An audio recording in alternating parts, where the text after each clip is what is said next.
Pirates.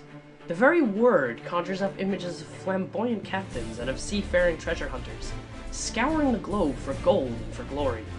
But what if I told you that the world's most notorious pirates operated more like the mafia than the pirates we're familiar with today? And what if I told you that these pirates were lying in wait for merchant ships in the Mediterranean rather than prowling the Caribbean for Spanish galleons? And what if I told you that these pirates weren't even after treasure, but people instead? Well, you'd be surprised to learn that all of that is true. Enter the Corsairs of the Barbary Coast. Made up of the modern-day nations of Algeria, Morocco, Tunisia, and Libya, the Barbary states were the scourge of the Mediterranean. For centuries, these ruthless pirates captured European merchant ships and held the people for ransom. If the ransom was paid at a reported fixed rate of $4,000 per passenger, the hostages were released. If not, they were subjugated to a life of slavery among one of the 4 Barbary states. The Corsairs only targeted Christian ships, using passages from the Quran as justification for their actions. Because of this, they could be considered Muslim extremists. However, they were in it more for the money than religion. They simply used their religion to complement their greed. While the Corsairs of the Barbary Coast continued to pillage and plunder, a new nation was being born across the Atlantic. The United States of America was fighting for its freedom against its old British rulers and needed all the help it could get. In 1778, it allied itself with the French, who eventually went on to help the United States win the war. With their alliance, the French agreed to protect American ships entering the Mediterranean against the Barbary Coast for the course of the war. For the British, now the Americans' enemies, were no longer going to do the job. It was even outlined in a treaty, the Treaty of Amity and Commerce. Article 8 specifically states that the French agree to protect the U.S. merchant ships from the King or Emperor of Morocco or Fez, the regencies of Algiers, Tunis, and Tripoli, or with any of them, and also with every other prince, state, or power of the coast of Barbary in Africa. Unfortunately, as the war came to its inevitable conclusion, the French pulled away and left the U.S.'s ships to fend for themselves. The new country was navyless, so the ships were easy pickings for the experienced corsairs. The first act of piracy against the new nation came a mere 13 months after the United States had been officially recognized as a sovereign country. Moroccan pirates had seized the U.S. merchant ship Betsy on October 11, 1784 off the coast of Spain. Luckily for America, the Spanish government saw the crisis as the perfect opportunity to begin good relations with the United States, so they successfully negotiated the release of both the ship and the crew. They offered a bit of advice to the United States as well. The trick was to pay off the pirates, so they wouldn't attack. Essentially, pay tribute. The new government took the advice and sent Thomas Barclay to negotiate a treaty with the Moroccan Sultan, Sidi Muhammad. He succeeded, and a treaty was signed in 1786. However, the 3 other Barbary states paid no attention to such treaty, and 2 more American ships, the Maria and the Dauphine, were seized in 1785, just 6 days apart. And this time, Spain wasn't there to rescue them. The 2 crews of 21 men were taken by Algerian corsairs and enslaved. More attacks followed, and over 100 U.S. sailors were enslaved by the pirates. The U.S. government couldn't afford to keep paying so much tribute, but it was their only option, due to the fact that their navy was still non-existent. In 1795, 1796, and 1797, treaties were signed with Algiers, Tripoli, and Tunis respectively.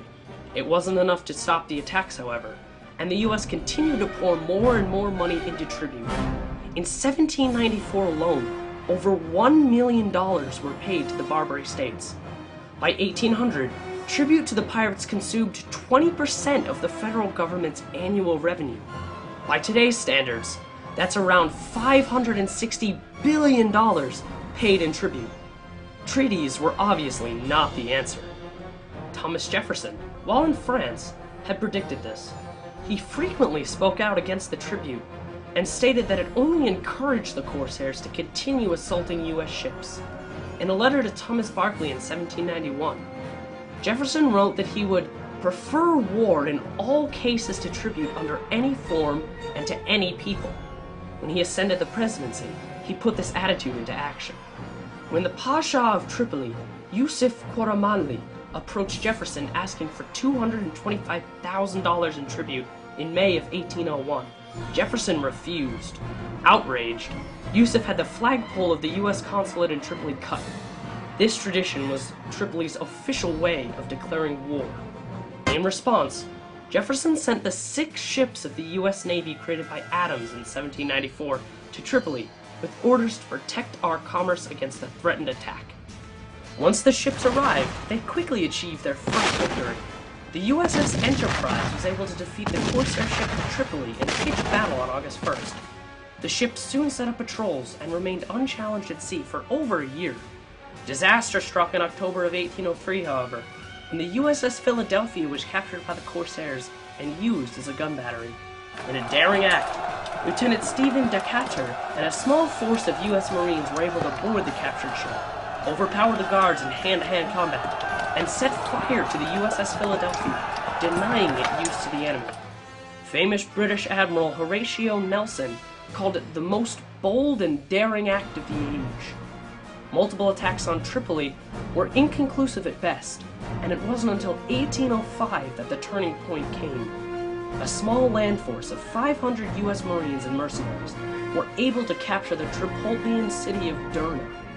This was the first time the U.S. had ever raised their flag on foreign soil. The capture of Derna, coupled with the increased U.S. naval pressure, forced Yusuf into negotiating a treaty with the Americans, ending the war on June 4, 1805. While it would take another 10 years to finally end the plague of the remaining 2 Barbary states of Algiers and Tunis, the First Barbary War, as it came to be called, had a number of important consequences.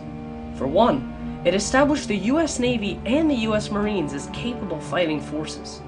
The Marines even immortalized their victory at Derna in their Marine hymn, with the lyric, "To the shores of Tripoli." The reason Marine officers nowadays wear Mameluke swords is because it was a Mameluke sword that was presented to the U.S. upon their victory. The name Leathernecks also comes to us from the First Barbary War. For Marines wore long leather neck guards to protect their necks from the slashing of the pirates' cutlasses. The First Barbary War also established the U.S. as an important international player and showed that it would stand up for itself. The U.S. was also the first nation to stand up to the Barbary states, an act which the nations of Europe would soon follow. The consequences of the war reach further still and affect us even today in the modern era. The First Barbary War and the events leading up to it was the US's first foreign action against what one could call Muslim extremists. It was the first time the US went to war with a foreign power to protect the rights of its citizens, and it was the first time the US set the precedent that the United States does not negotiate with terrorists. America learned from experience that diplomacy and negotiation does not work, for they tried many times to use it with the Barbary states. As General William Eaton put it, there is but one language which can be held to these people, and this is terror. The First Barbary War directly parallels the war in Afghanistan and the war on terror today for multiple reasons. One, it is in response to an act of terror against the United States. Two, it is against Muslim extremists targeting specific people. And three, they both follow the precedent of no negotiation with terrorism. The First Barbary War set the stage for all future U.S. policy on terrorism, and for that reason, it could be called the United States' First War on Terror.